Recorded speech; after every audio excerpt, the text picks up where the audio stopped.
Stop looking for a beauty school location until you check this.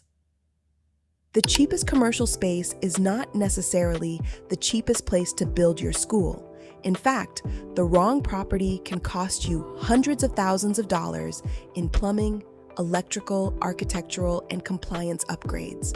And if the property isn't properly zoned for educational use, none of those renovations will matter. You still may not be able to open there. Before you sign a lease, you need to know 4 things: your required square footage, zoning, utility capacity, and compliant floor plan requirements. And there's one lease protection every beauty school founder should know before handing over a deposit. Let's build your location strategy before you sign anything. Thinking about leasing a cheap retail space for your beauty school? If that building doesn't have the plumbing infrastructure for at least 10 shampoo bowls, you will have to tear up the foundation. Converting a standard retail space to support a multi-station salon requires heavy architectural overhauls. You have to install massive water heaters, run commercial sewage lines, and upgrade electrical panels to handle constant power draws.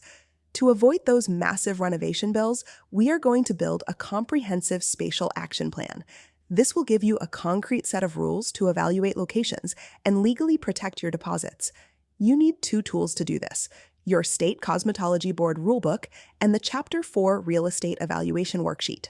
By establishing strict spatial and utility parameters before you even tour a property, you eliminate the risk of signing a dead-end, non-compliant commercial lease. Step 1 is determining the exact size of your facility. State cosmetology boards dictate strict minimum square footage ratios based on the number of students you plan to enroll. You also have to navigate municipal commercial zoning laws. Cities classify vocational trade schools differently than standard retail salons. This side-by-side comparison illustrates why a former retail space rarely qualifies for educational use. A school requires dedicated, walled-off theory labs and administrative spaces that a standard open retail salon footprint does not. Check your state board rulebook to extract your exact minimum square footage requirements and record them directly onto your worksheet. Securing municipal educational zoning approval is your primary filter. If a property is not zoned for a school, the search ends there. Once you verify the building size and zoning, we have to look inside the walls to audit the internal utility demands. This plumbing schematic shows how water flows from a central commercial heater to a row of 10 connected shampoo bowl stations. Operating those bowls simultaneously requires massive hot water capacity and wide commercial sewage lines to handle the runoff. At the exact same time, your students will be running multiple heat styling tools and heavy dryers.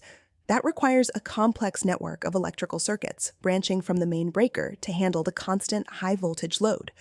To evaluate a building, you need 2 precise data points: the maximum capacity of the existing commercial water heaters and the total amperage available on the main electrical panel. Calculate these minimum utility baselines based on your expected student count and lock those numbers into your evaluation worksheet. Running this audit upfront prevents you from leasing a building that would immediately require hundreds of thousands of dollars in baseline plumbing and electrical upgrades. Now that we have calculated our spatial and utility minimums, we can physically map the interior floor plan. This overhead diagram illustrates a strict state board rule. You must draw an absolute physical boundary to separate the public clinic floor from your theory classrooms. You also need a secure, separate room to act as your chemical dispensary. This ensures hazardous salon materials are properly isolated. Next, federal civil rights mandates dictate that your student salon must include ADA-compliant wheelchair-accessible restrooms, which we map out here alongside a dedicated student locker zone. Take a moment to draft your preliminary floor plan on your worksheet, making sure to explicitly mark out these distinct operational zones. Creating a compliant, zoned layout is a strict legal requirement. If your physical spaces are not properly separated, you will fail the initial state board facility inspection. There is one final point of failure we need to address: signing a binding lease before the municipality actually issues your educational use permit. Look at this mock commercial lease. To shield yourself from a municipal rejection, you must include a zoning contingency clause. As you can see, it dictates that if the city denies the permit, the lease becomes null and void.